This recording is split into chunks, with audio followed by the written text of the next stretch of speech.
Bên dây pi object pronoun khi dương phía trán ở tôn school là với tới chỉ object và chẳng object và phía ra khai dương kia hay tha cam bọt nó cứ chỉ ở với đã show pi còi kệ giả sạp và chẳng nó không merian ấy to pi merian muốn nhưng dây pi subject pronoun hay nâng possessive adjective là về merian ấy cứ to dương thay mùi tiết cứ object pronouns to dương mơ thà object pronoun miền ấy làมันข้อปีสัพพเนียมประเทียนเตเวเมียนปรำปีโดยขณีบ่าสัพพเนียมประเทียนหรือก็ subject pronoun บ่ยังเมียน I we you they he she it บ่าจังtừngอันนี้ខ្ញុំបកប្រែឲ្យទាំងអស់គ្នាមើលហើយ I we you they he she ហើយចុងក្រោយគឺ it បាទតែពេល object pronoun យើងបែកចាញ់ពី I មកគឺ me បាទ me យើងប្រែដូចគ្នាណាប្រែដូចគ្នាទាំងអស់ប្រែថាខ្ញុំដូចគ្នា me us បាទ us មិនអាន us ណាអាន us we បែកមកទៅជា us បាទ you ដល់ពេល object pronoun you ដូចគ្នាតែសេដូចគ្នាទាំងអស់អានដូចគ្នាទាំងអស់បាទដល់ពេល they object pronoun គឺ them បាទសេខុសគ្នាបន្តិចដល់ពេល he subject pronoun he ពេលមកជា object pronoun គឺ him ហើយ subject pronoun she object pronoun គឺ her បាទ her ហើយចំពោះ it ដូចគ្នា subject pronoun ក៏ it object pronoun ក៏ it ដូចគ្នាបាទប៉ុន្តែអ្នកទាំងអស់គ្នាប្រហែលជាឆ្ងល់ថាពេលណាយើងដឹងថាប្រើប្រាស់ subject pronoun ហើយ object pronoun ហ្នឹងយើងប្រើប្រាស់របៀបម៉េចតោះយើងចូលទៅទាំងអស់គ្នា slide បន្ទាប់ចឹងនេះជាឧទាហរណ៍ខ្លះងាយខ្ញុំរើសយកឧទាហរណ៍ដែលស្រួលដើម្បីទាំងអស់គ្នាស្រួលយល់ពីព្រោះមេរៀនហ្នឹងជាកម្រិត elementary ទេ I we you they he she it បាទអញ្ចឹង I love books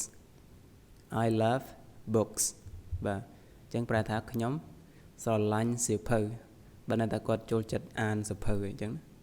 បាទស្រឡាញ់លក្ខណៈថាចូលចិត្តអានដល់ពេល we have two cars បាទយើងមានឡាន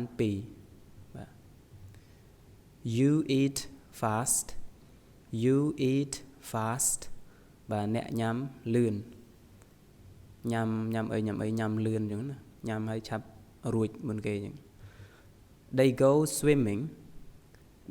go swimming បាទពួកគេទៅហែលទឹក He cooks dinner គាត់ចម្អិនអាហារពេលល្ងាចបាទ dinner នឹងអាហារពេលល្ងាចហើយពេល cooks ចម្អិនបាទចម្អិនឬក៏យើងប្រែមួយទៀតថាចុងភៅបានដែរ cook បើយើងប្រែវាជា noun មួយទៀតគឺ subject pronoun she reads books បាទនាងអានសៀវភៅបាទហើយចុងក្រោយហ្នឹងគឺ it wakes up late វាភ្ញាក់ពីគេងយឺតបាទអញ្ចឹងអ្នកទាំងអស់គ្នាមិនបាច់ឆ្ងល់ទេកន្លែងយើងប្រើ verb ជាមួយនឹង he she it វាតែងតែមាន s ចឹងឯងបាទ cook cooks read reads wake up wakes up បាទអ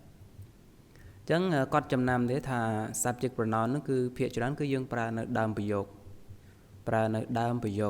បាទ at the beginning of the sentence I we you they he she it មានករណីខ្លះដែរដែលវានៅមិននៅដើមប្រយោគប៉ុន្តែករណីហ្នឹងវាកម្រហើយតើតើយើងរៀនដល់កម្រិតខ្ពស់បន្តិចទៀតបានយើងដឹងបាទអញ្ចឹងមេរៀននេះយើងដឹងប៉ុណ្្នឹងសិនអញ្ចឹង subject pronoun ហ្នឹងខ្ញុំបរៀនម្ដងហើយម្ដងទៀតទាំងអស់គ្នាប្រហែលជាច្បាស់ហើយយើងចូលទៅ object pronoun ម្ដងអញ្ចឹង object pronoun យើងមើលភាពខុសគ្នារបស់វាមើលថាវាខុសគ្នាយ៉ាងម៉េច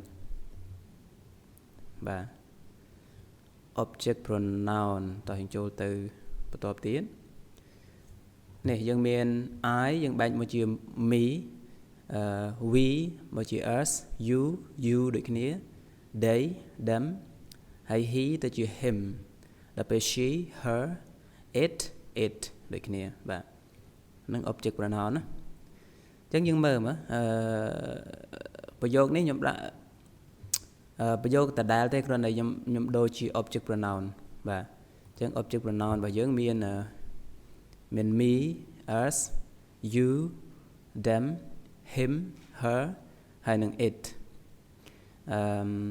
កាពិតបន្ទាត់នេះខ្ញុំ highlight នៅពីក្រោមខាងនេះប៉ុន្តែមិនដឹងវាមិនរត់មកដល់នេះ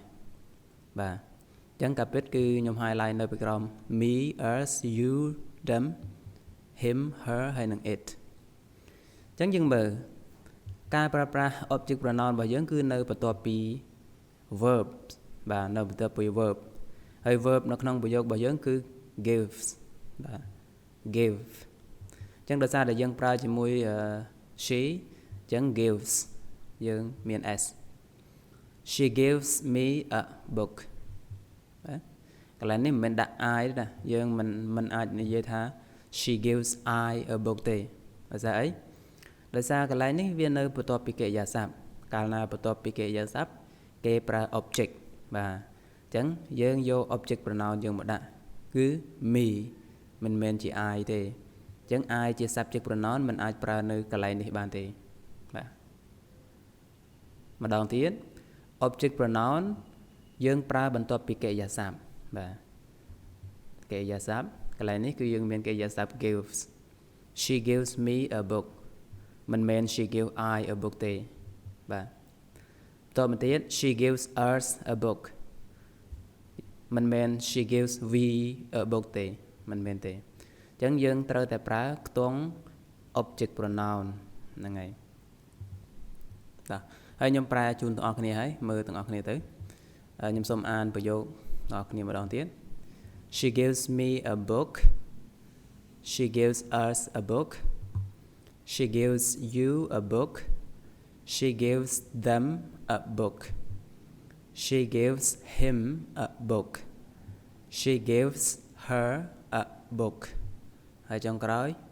she gives it a book បាទ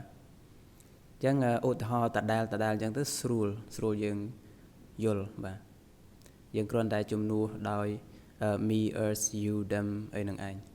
ការពិតប្រយោគនឹងវាដូចគ្នាទេបាទអូខេអញ្ចឹងយើងចូលទៅ form របស់យើងតែម្ដង usage subject pronoun are used at the beginning of the sentence subject pronouns are used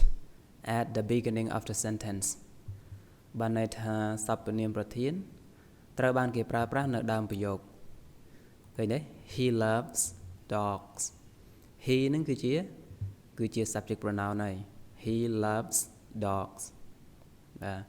ប្រើនៅដើមប្រយោគហើយភាគច្រើនគឺនៅមុខកិរិយាសព្ទបាទដល់ពេល object pronouns are used after verbs after verb នឹងបានន័យថាបន្ទាប់ពីកិរិយាសព្ទអញ្ចឹងយើងមាន the dog loves me នេះជាឧទាហរណ៍ the dog loves me ហើយ me នឹងគឺវានៅបន្ទាប់ពីកិរិយាសព្ទ love yeah the dog loves me បាទនេះជាភាពខុសគ្នារវាង subject pronoun ហើយនឹង object pronouns បាទអញ្ចឹងសង្ឃឹមថាបានច្បាស់ជាងនៅក្នុងថ្នាក់ព្រោះរៀនក្នុងថ្នាក់អ្នកខ្លះអត់ហ៊ានសួរគ្រូទេឲ្យសួរស្ងាត់បើតែសួរទៅយល់អត់បាទដល់ពេលទៅដល់ផ្ទះធ្វើលំហាត់អត់ចេញហ្នឹងហើយអញ្ចឹងបើមានចម្ងល់អីអាច comment ខាងក្រោមបានហើយឆ្ងល់កន្លែងណា grammar ចំណុចណាខ្ញុំមានពេលខ្ញុំចេញមេរៀនទាក់ទងនឹងចំណុចហ្នឹងអូខេសម្រាប់មេរៀនហ្នឹងមានតែប៉ុណ្្នឹងហើយចែករំលែកវីដេអូនេះបើសិនជាគិតថាវាមានប្រយោជន៍ជួបអ្នកទាំងអស់គ្នានៅមេរៀនក្រោយបាយបាយ